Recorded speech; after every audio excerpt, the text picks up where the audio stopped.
सत साहिब सतगुरुदेव की जय।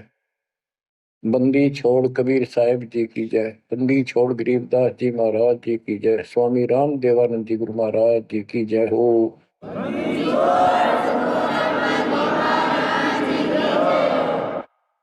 सर्व संतों की जय, सर्व भक्तों की जय, धर्मी पुरुषों की जय। श्री काशी धाम की जय, श्री सुडानी धाम की जय, श्री क्रोथा धाम की जय, श्री बरवाड़ा धाम की जय। सत साहिब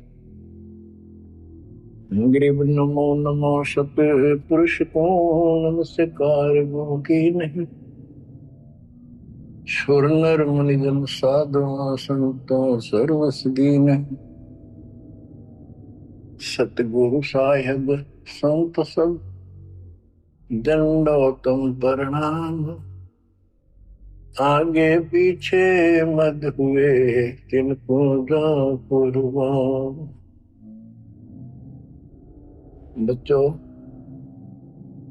धन्य है आपके माता पिता जिससे जन्म हुआ।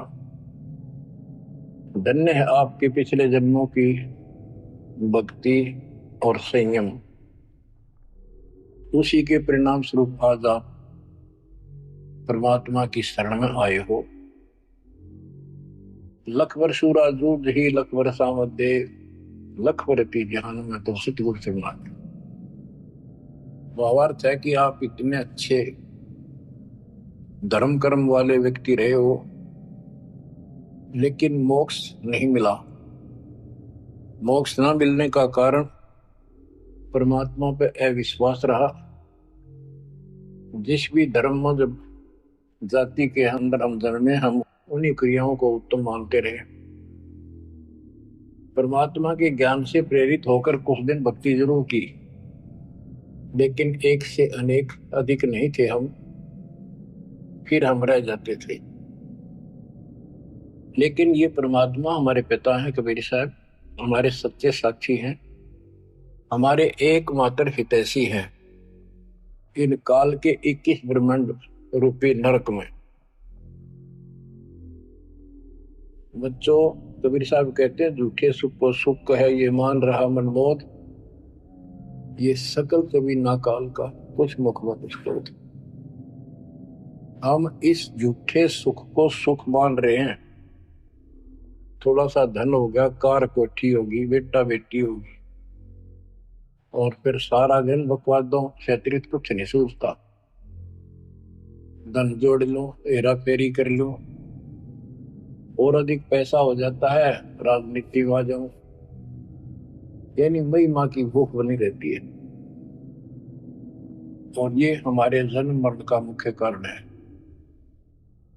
जैसे आप धर्मदास जी के प्रसंग में सुन रहे हो, कितनी तड़प थी, कितना धन था, लेकिन कुछ भी बन ले, राजा बन ले, महाराजा बन ले, सेठ बन ले, और चाहे गरीब निर्धन बन।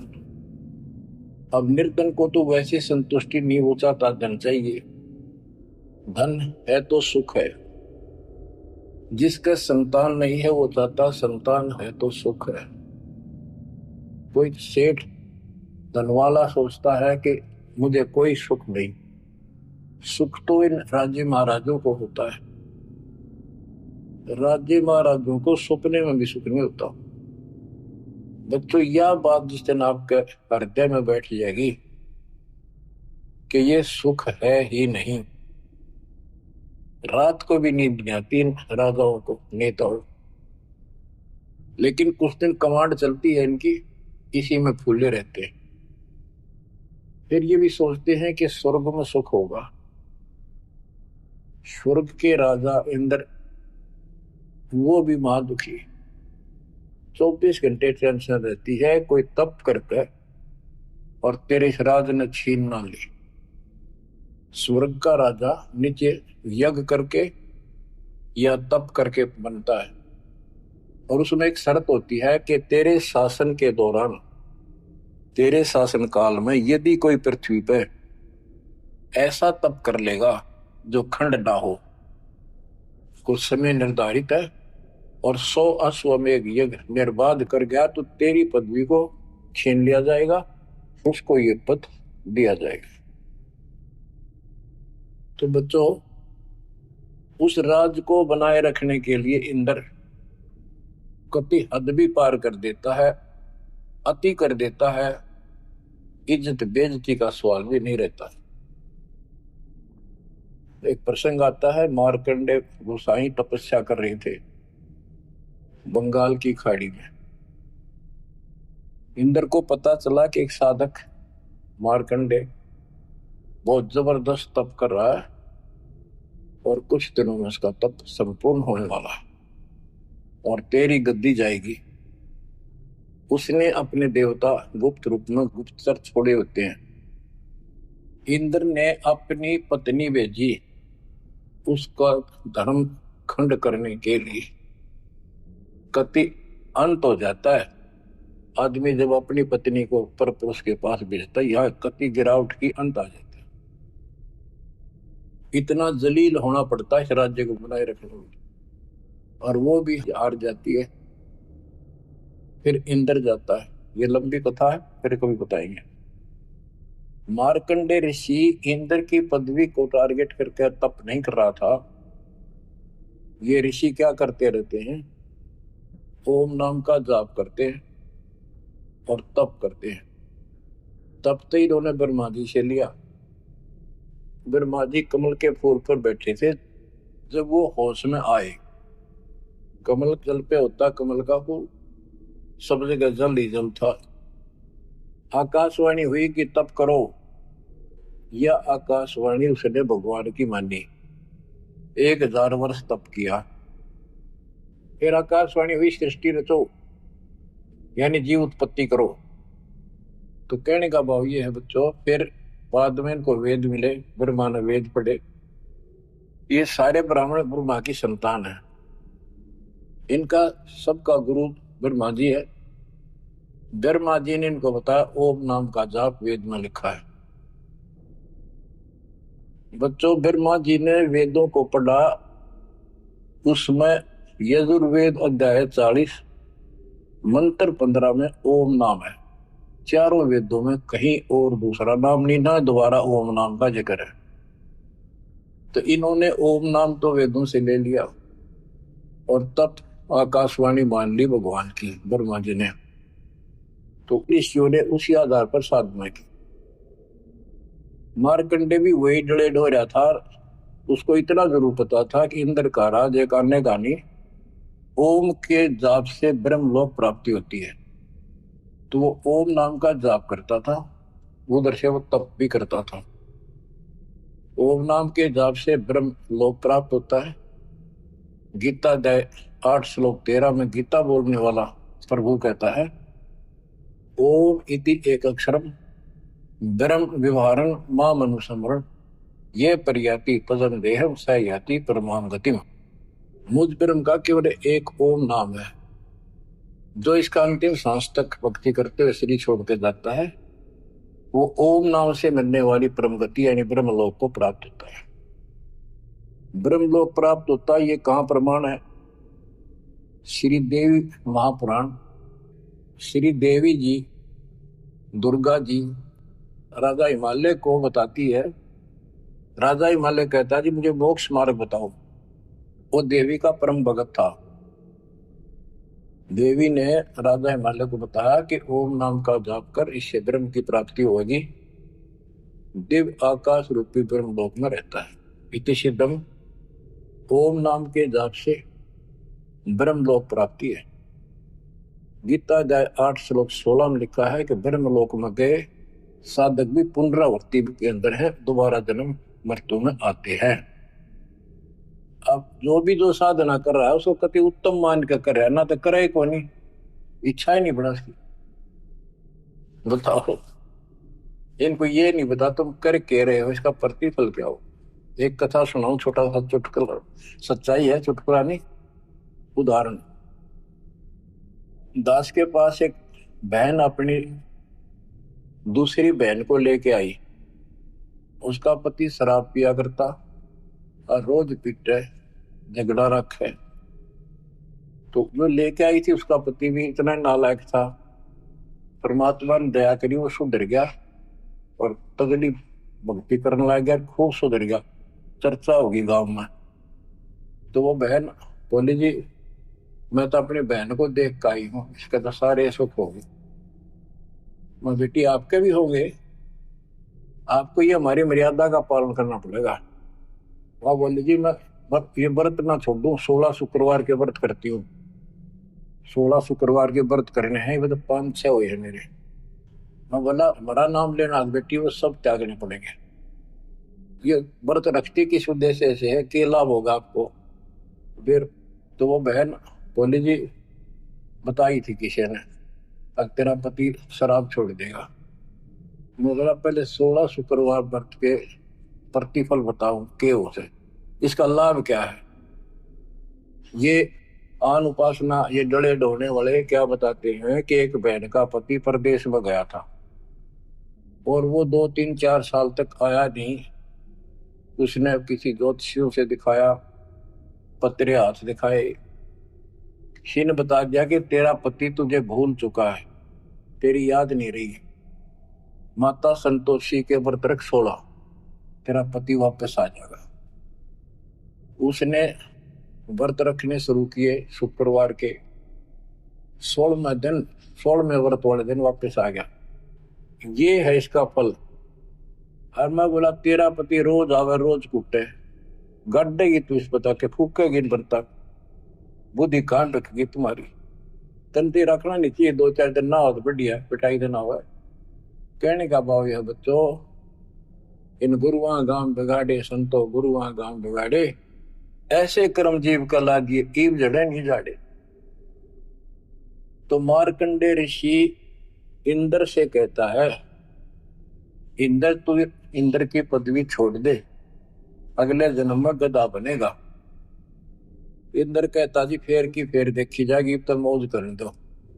बता हमारी बुद्धि यहाँ तक सेट हो चुकी है, फेर के देखी जाएगी, गधा बने पास तो कुमार देखेगा, कड़मे मारेगा लठ, 2.5 मन का धरेगा समान कमर पे। मार्कंडे ऋषि उसको कहता तू मेरे वाली साधना कर ले, तुझे ब्रह्म लोक पहुंचा दूंगा। बच्चों वो कहते हैं ना, बेड की लात गुडने तले तले, ये कहीं जा लो, इनका ये इतना ज्ञान है, इतनी इनकी अंतिम भक्ति है। अब प्रसंग चल रहा है धर्मदास जी का। ये जड़े धर्मदास जी ने खूब डो लिए थे, और जब आंख खुली ओए होए होए, अब परमात्मा उनको छोड़कर चले गए। दोनों पति पत्नी देखते ही रह गए, आंखों में आंसू टपक रहे थे। ओझल हो गए भगवान जब गली से अंदर आए, राग खूब रोए अंदर बैठ के। आकी पता नहीं आऊंगे कि ना आऊंगे ना, ये गांव नाम बताते, ये भी कमाल हो गया। परमात्मा कराते आए तो धर्मदास जी ने बोले खुशी मनाई, चरण पकड़ के बहुत कुछ प्रश्न उत्तर किए। आखिर में कहने लगे धर्मदास जी, हे प्रभु अवगत कला तुम्हारी, हम है कीट जीव वे बिचारी, सत्य लोग तुम वर्ण सुनावा, शोभा पुरुष अनसन सत भावा। हे परमात्मा आपने सतलोक बताया, आपने परमात्मा की शोभा बताई, मारने वाले हंसों का भी बड़ा गजब का सुख बताया। कैसे न देश राज व आही, चित इच्छा पर वो देखता है कि वो कैसा देश है, कैसा लोक है, मेरा मन करता है उसने देखो। परमात्मा बोले धर्मदास ये निर्घनी काया, निर्घनी ये बेकार, इसमें डंगा भरा पड़ा, काम क्रोध लोभ विष्टा थूक ब्लड टट्टी पेशाब, इसमें कैसे दर्शन होगा उस भगवान के।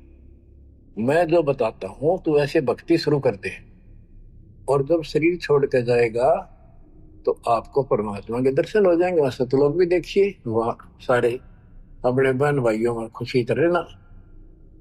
धर्मदास ये निर्गनिकाया, ये तन पुरुष दर्श के में पाया, इस तन में भगवान कैसे दिखेगा।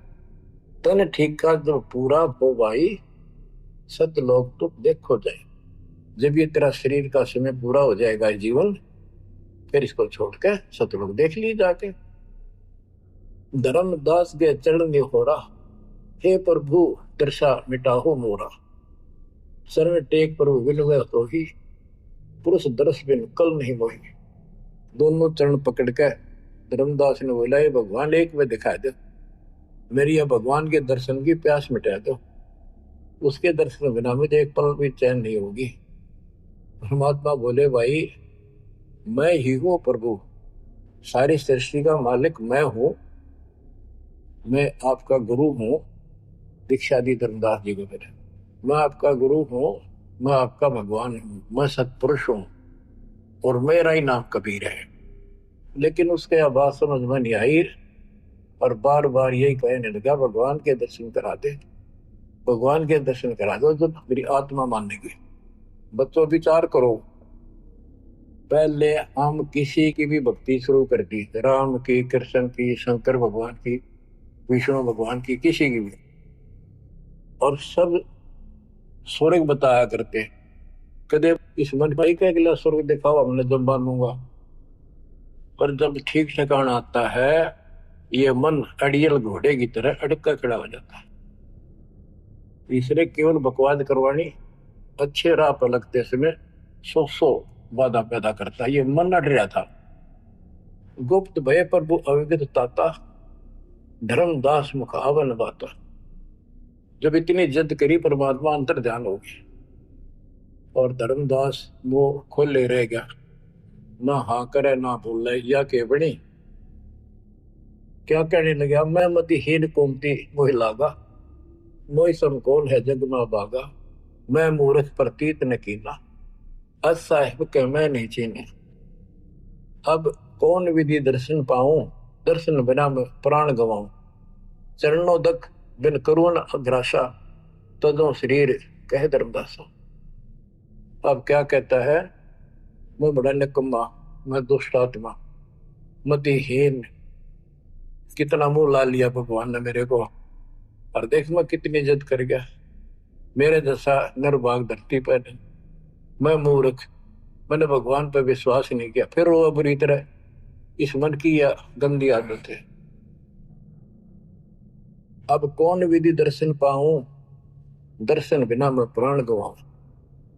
चरणों तक बिन करो न ग्रासा, जब लगूं के चरण धोकर नहीं पी लूंगा मैं, अन्न नहीं खाऊं। तजो शरीर कह धर्मदासा, नहीं तो मरूंगा।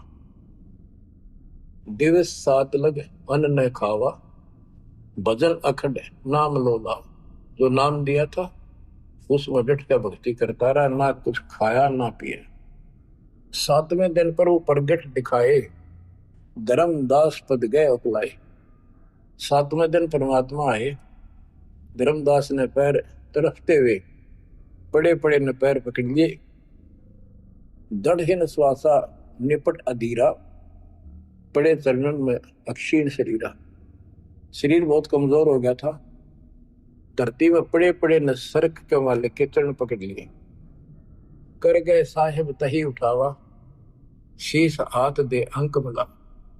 परमात्मा ने उसके अपने हाथ का सहारा देकर उसको खड़ा किया और फिर अपने सीने से लगाया। धर्मदास चरणोदक लीना, चरण पखार आचमन कीना। धर्मदास ने फिर उठ के जल लाया, परमात्मा के चरण धोकर पिए। परमात्मा बोले, हे धर्मदास, प्रसाद कुछ पाओ, कुछ खा लो। कर प्रसाद तो मुंह पे आओ, मेरे पास आओ फिर तो, और फिर मैं तुझे सारा ज्ञान बताऊंगा। तो धर्मदास ने जल्दी जल्दी कुछ खाया। उसका ये टेंशन थी कि चले ना जा। थोड़ा बहुत खाया, पानी पी के पटदे से आगे बैठ गया। धर्मदास का शरनाई, सुन प्रभु अगर अपार, 7 दिवस कहाँ रहे, कौन देश पगडार। तो परमात्मा से पूछने लगा, है भगवान आप कहाँ रहे, कैसे कैसे रहे, कहाँ गए। फिर उसी बात पर आकर गया, हे प्रभु चिंता गढ़ करो मोरा, पुरुष दर्श देव करूं ने हो रहा। मैं हाथ जोड़ूं, आपके निहोरे निकालूं, मुझे भगवान के दर्शन दिखा दे। परमात्मा कहते, धर्मदास ये हट का कर हो, मानो शब्द शीश पर धर हो। मैं तो कहूँ वो मान ले तू।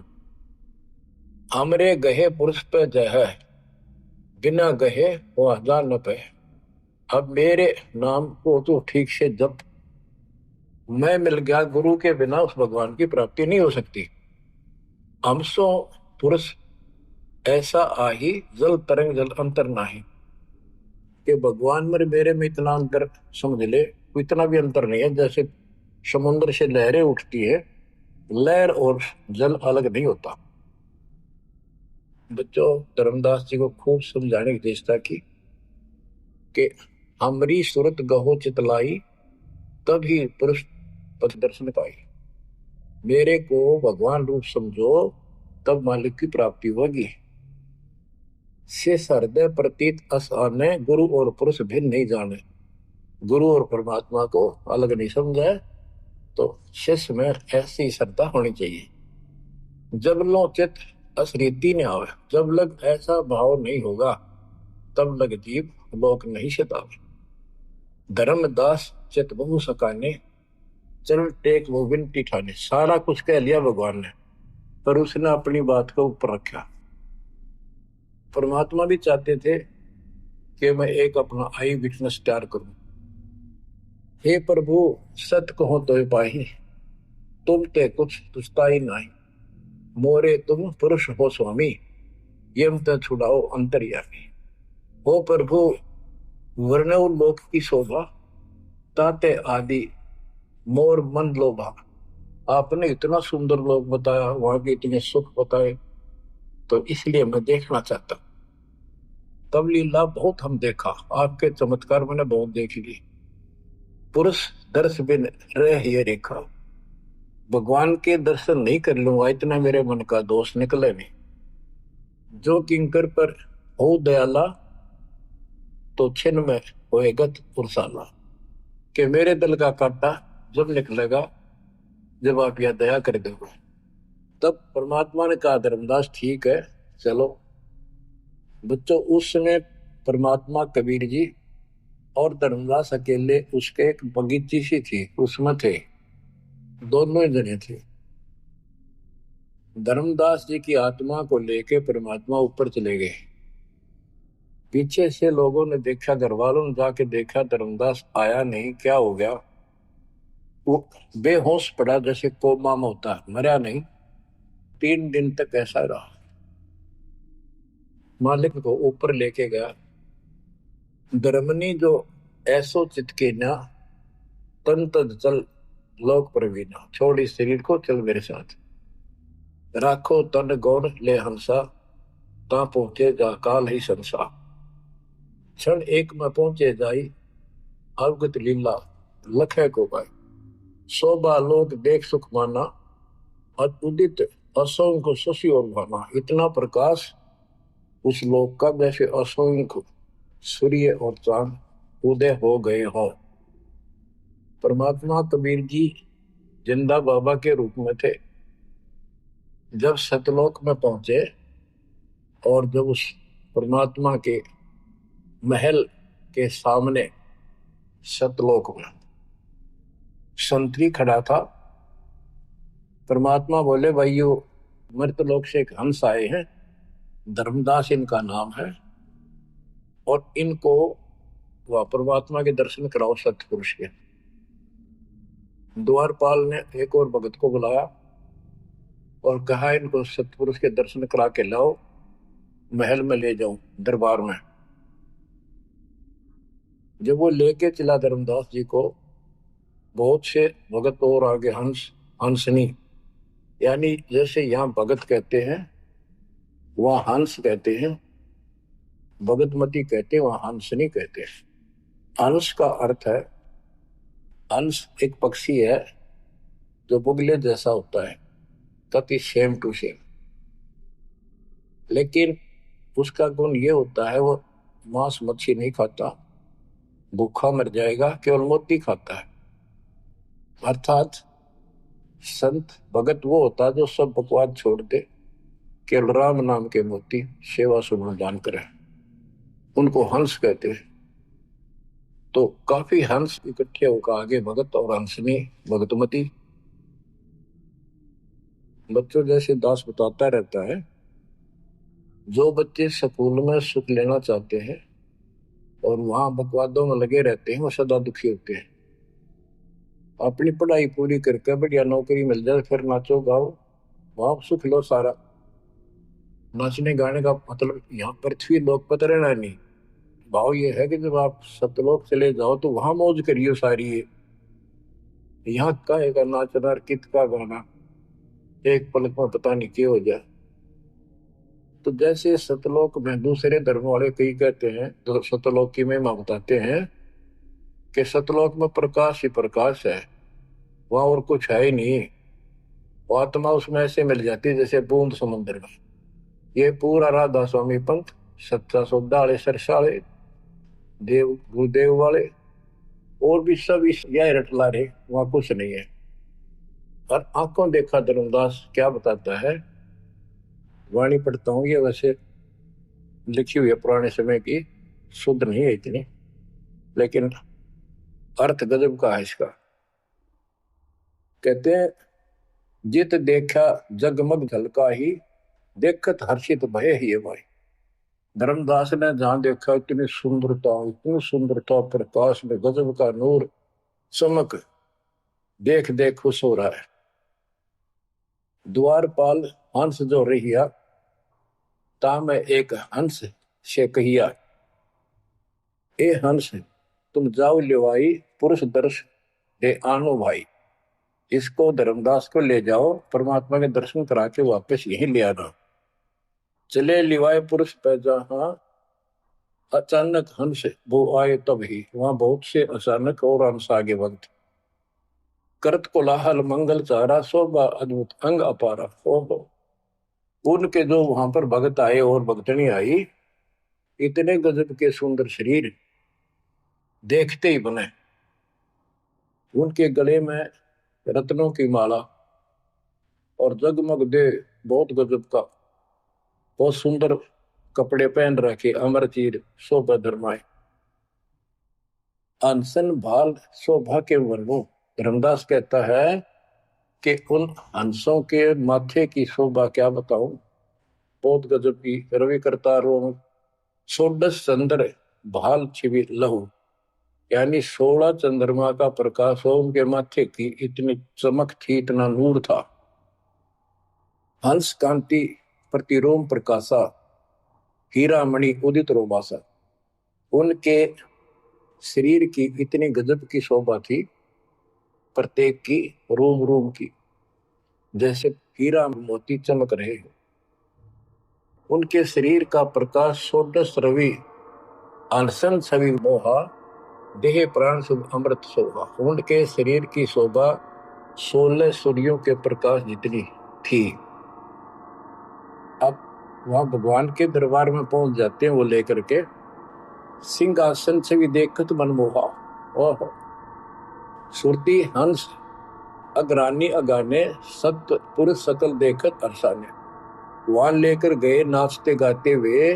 जब उसने भगवान को देखा, धर्मदास जी ने, तरह गजब का प्रकाश, एक रोम शरीर के बाल की चमक, करोड़ सूर्य करोड़ चांद मिला दे।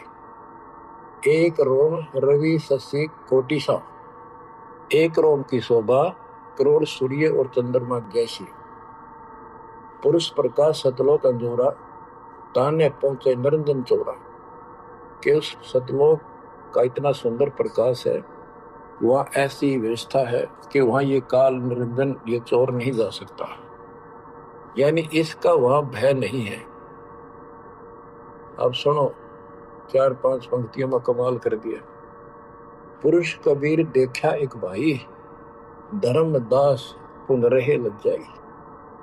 वहां पर परमात्मा तो सतलोक का मालिक, असंग ब्रह्मांड के तख्त पर सिंहासन पर विराजमान था, वो वही सूरत थी के साथ धरती से नीचे से आया था। ओहो, देखो ये तो लिखा कबीर सागर में, ये वो सुना रहा हूं। और वास्तविकता आपको बताई कि परमात्मा स्वयं उसको साथ लेकर गए और वो चौर करने लगे उसके ऊपर। हमने इसका रस निकालना, सारा रस निकालना है। कबीर सागर का बहुत अड़ंगा कर रखा है इन्होंने, फिर भी हमने निष्कर्ष देखना है जब धर्मदास जी ने देखा कि ये कबीर इनका सेवक है और ये है भगवान, उसमें रूप दो थे। जब परमात्मा खड़े हुए और जिंदा बाबा वाला रूप उस तख्त पर विराजमान हुआ, बच्चों जिसको धर्मदास भगवान मान रहा था वो खड़े हुए सतपुरुष और परमात्मा जिंदा बाबा वाले वेश सिंहासन पर विराजमान थे, और वो चवर लेकर खुद परमात्मा उस कबीर जिंदा बाबा पर करने लगे। धर्मदास का आश्चर्य का ठिकाना नहीं कि अभी भगवान यो है कि ये है। इतने में वो जिंदा बाबा में समा गए जिसको वो सतपुरुष दिखाई दे रहे थे, और वो शोभा जो कि तू जिंदा बाबा वाले शरीर की होगी। अब कहते पुरुष कबीर देखा एक भाई, धर्मदास बहुत ही लज्जाई, वहां मुझे प्रतीत नहीं आई, हे परमात्मा कैसी हुकूमत हिम्मत छाई। धर्मदास कहता हुआ मुझे विश्वास नहीं हुआ, ये महाराज कह रहे थे भगवान मैं परमात्मा हूँ, मैं सारी सृष्टि का रचने वाला हूँ, मेरा नाम कबीर है, असंग ब्रह्मांड का स्वामी हूँ। अब धर्मदास जी कहते हैं भगवान कबीर पुरुष एक यहाँ छिपाए, सत्य पुरुष जगदास का है, धाये चरण गो अति सकुचाई, हे प्रभु हम परिचय तब पाई। हे परमात्मा अब आपको मैंने पहचान लिया, ये शोभा कस वहां छिपाओ और कस नहीं जग में प्रकट दिखावा। आपने ये शोभा वहां क्यों छुपा रखी है, वहां क्यों नहीं दिखाते इस लीला को, ये अपनी असलियत को, आपके वास्तविक शरीर की शोभा को। परमात्मा बोले धर्मनी जो वही छवि जग जाऊं तो ही विकल निरंजन राव, यदि मैं इस शोभा युक्त नीचे जाऊं तो काल निरंजन पागल हो जाए। और मैंने उसको वचन दे रखा है कि मैं अपना ज्ञान समझा के जीव को लाऊंगा। और वैसे बच्चों परमात्मा आज हमने ले जा, हम टिक नहीं सकते वहां पर, भूल जाओ इन बातों में, ये तो कहने की बातें हैं। उदाहरण देता हूँ, कबीर साहब कहते हैं हम मोहम्मद को वहां ले गए, इच्छा रूपी सतलोक निरे हो, उल्ट मोहम्मद महल उठाया, बुद्ध धीरे कलमा था। यानी हम हजरत मोहम्मद जी को ऊपर लेके गए थे कि ये समझ गया तो इन सब जो इसने लाखों तैयार कर रखे सबको बता देगा। लेकिन नीचे प्रभुता घनी होगी थी, संगत उबत खूब होगी थी इसकी, और उसके ऊपर प्रभुता पाके भूल गया भगवान को, नहीं इच्छा हुई तो वापस छोड़ दी। उस दिन पाछे आप भी मर गया और वहां प्रभुता भी रहेगी। काल का इतना अजब गजब जाल है बच्चों। तो धर्मदास जी से बोले कि आप नीचे जाओ, धर्मदास जी बोले भगवान ये वहां ना बेचो, यही रख लो मेरे दाता, इस नरक में मत दे। अब मैं नहीं जाऊं दाता वहां पर। परमात्मा बोले भी ऐसे नहीं बात होने की, वहां तुम जा चिंता ना कर, मैं तेरे साथ रहूंगा और सत भक्ति दूंगा, उससे आपकी भक्ति गजब की बन जाएगी और भक्ति युक्त होकर यहाँ आएगा, वैसे यहाँ ठिकाना नहीं मिलेगा तेरे। और दूसरी बात है कि तूने सब कुछ देखा है, नीचे औरों को बता, तेरे भाई बहनों को विश्वास होगा। धर्मदास कहता है मोहे राख लियो महाराज हमसे बिगड़ी है, मोहे राख लियो महाराज हमसे बिगड़ी है, बिगड़ी है महाराज हमसे, बिगड़ी है महाराज हमसे, बिगड़ी है हमें नांगा लो महाराज, काल की नगरी है तुम्हें ना।